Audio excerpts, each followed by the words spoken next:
కేసీఆర్ కు shock. Power commission రద్దు చేయాలన్న పిటిషన్ కొట్టివేసిన హైకోర్టు. చట్ట ప్రకారమే జస్టిస్ నరసింహారెడ్డి కమిషన్ నియామకం. ప్రాథమిక ఆధారాలతోటే కేసీఆర్ కు నోటీసులు ఇచ్చింది. బహిరంగ విచారణ కాబట్టే ఎంక్వైరీ స్థాయిని మీడియాకు చైర్మన్ చెప్పారు. అట్లా చెప్పడాన్ని పక్షపాతం ఎట్లా అంటే ఎట్లా? ఊహాజనిత ఆరోపణలు చేసుడేంది? కేసీఆర్ పై హైకోర్టు ఆగ్రహం. కమిషన్ నోటీసుల అమలును ఆపలేమని తీర్పు.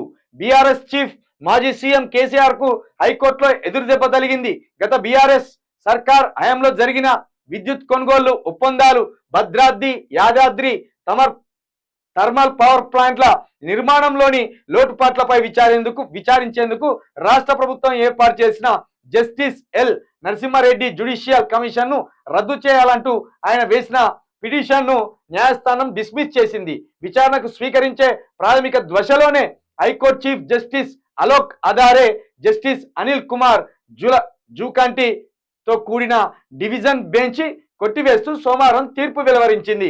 కమిషన్ కు విచారణ అర్హత లేదన్న కేసీఆర్ వాదన చట్ట వ్యతిరేకమని తేల్చి చెప్పింది. కమిషన్ పై ఊహాజనితంగా కేసీఆర్ అభియోగాలు మోపారని, ఎలాంటి ఆధారాలు లేదని పేర్కొంది. ఈ వార్తను నమ్మవలసిన అవసరమే లేదు. కొట్టేతో కొట్టేయవచ్చు, కానీ ఇక వెలుగు పేపరోడు కేసీఆర్ని ఇంత అంటే ఇంత రాసుకొస్తాడు. ఒకవేళ కేసీఆర్ పిటిషన్ కొట్టేయవచ్చు, ఎందుకంటే కోర్టు కదా, కొట్టేయవచ్చు. ఆ అధికారం వాళ్ళకు ఉంటుంది. ఇక ఇక్కడితోటే కేసీఆర్కి అధికారం లేదన్నట్టు, ఇక కేసీఆర్ ఎటు తప్పించుకోలేడు అన్నట్టు, అసలు ఇక కేసీఆర్ ఎక్కడికి పోయినా జైలు శిక్ష తప్పించి కేసీఆర్కు వేరే దారే లేదన్నట్టు రాసుకొచ్చాడు. ఈడ కొట్టేస్తే సుప్రీంకోర్టుకు పోతాడు. ఇంకోటి ఉన్నది కదా, అది కాదంటే స్టే తెచ్చుకుంటాడు. ఉన్నది కదా. ఇక కేసీఆర్కు రాయకేం తెలియదా? కేసీఆర్కి ఆలోచన రాదా? పెద్ద వార్త ఇప్పుడు ఇదే. స్టేట్ వైడ్గా ఈ ఒక్క వార్త ఉన్నది. ఏ సమస్యలు లేదన్నట్టు రాసుక. ఏమన్నారు వాళ్ళు? ఎంక్వైరీ జరుగుతుంది, నువ్వెందుకు ఊహించుకుంటున్నావు కేసీఆర్? నీకు నువ్వే ఇది నిష్పక్షపాతంగా వ్యవహరిస్తలేదు, ఈ కమిషన్ నువ్వెందుకు ఊహించుకుంటున్నావు? నీ ఆరోపణలో పసలేదు అని కోర్టు చెప్పొచ్చు, కాదంటలేం.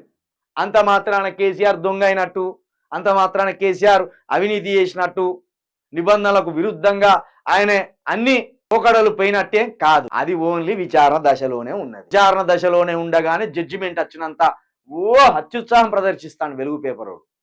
కేసీఆర్ కు షాకు. పవర్ కమిషన్ రద్దు చేయాలన్న పిటిషన్ కొట్టివేసిన హైకోర్టు. ఇక్కడ కొట్టేస్తే పైకి పోతారు సుప్రీంకోర్టుకు. దాంట్లో వింతేమున్నది? వీళ్ళంతా పకడ్బందీగా చూడండి. ఒకవైపు భద్రాద్రి యాదాద్రి పవర్ ప్లాంట్లు కేసీఆర్ హయాంలో కట్టినాయి. అది కేసీఆర్కే దక్కుతుంది. రేపటికల్లా ఇవి పూర్తయి కరెంటు, ఇంకా నాణ్యమైన కరెంటు కనుక మనకు ఉత్పత్తి అయి ఈ పల్లె కరెంటు కనుక పోతే అది కేసీఆర్ పేరు మీద నిలిచిపోతుంది. ఇప్పుడు దాంట్లోనే కేసీఆర్ అవినీతి చేసింది అంటాను కదా, ఆ ఒప్పందాలే విరుద్ధంగా చేసుకున్నారు అంటాను కదా. మరి అదాన్ని ఎందుకు తీసుకొచ్చి ఇక్కడ కూర్చోబెడతాను? మెల్లగా ఇక్కడ అదాన్ని కూర్చోబెట్టి మెల్లగా ఈ భద్రాద్రి యాదాద్రి ఈ రెండింటిని గంపగుత్తగా మళ్ళా అదానికి రాసిచ్చి చేతులు దులుపుకోవడానికే కదా. కేసీఆర్ని దొంగని చేసి తర్వాత ఈ పవర్ ప్లాంట్లను తీసుకుపోయి అదాని చేతిలో పెడతారు. కాళేశ్వరము అక్కెర్రాదన్నారు కదా, కాళేశ్వరం అక్కెర్రాదన్నాడు. మేడిగడ్డ అసలే పనికిరాదన్నారు ఈ దుర్మార్గులు. మేడిగడ్డ అసలు పనికిరాదు, గిదేం పనికి వస్తుందా?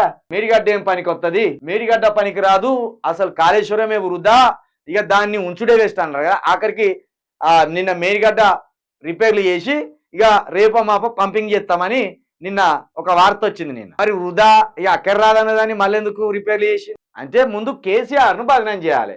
కేసీఆర్ను బదనం చేస్తే కేసీఆర్కు ఆ క్రెడిట్ దక్కొద్దు.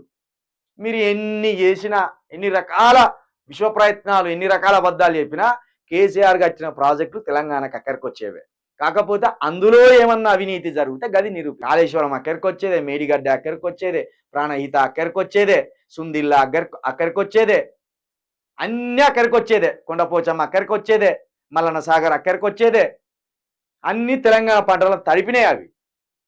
కాబట్టి ఇది ముందు ఈ పవర్ ప్లాంట్లలో అవినీతి జరిగిందని కేసీఆర్ మీద బురద జల్లి తర్వాత ఈయన చేసిన అప్పులను తీర్చడానికి మాత్రమే మేము అదానికి అప్పచెప్తున్నాం అని చేతులు దులుపుకోవాలి.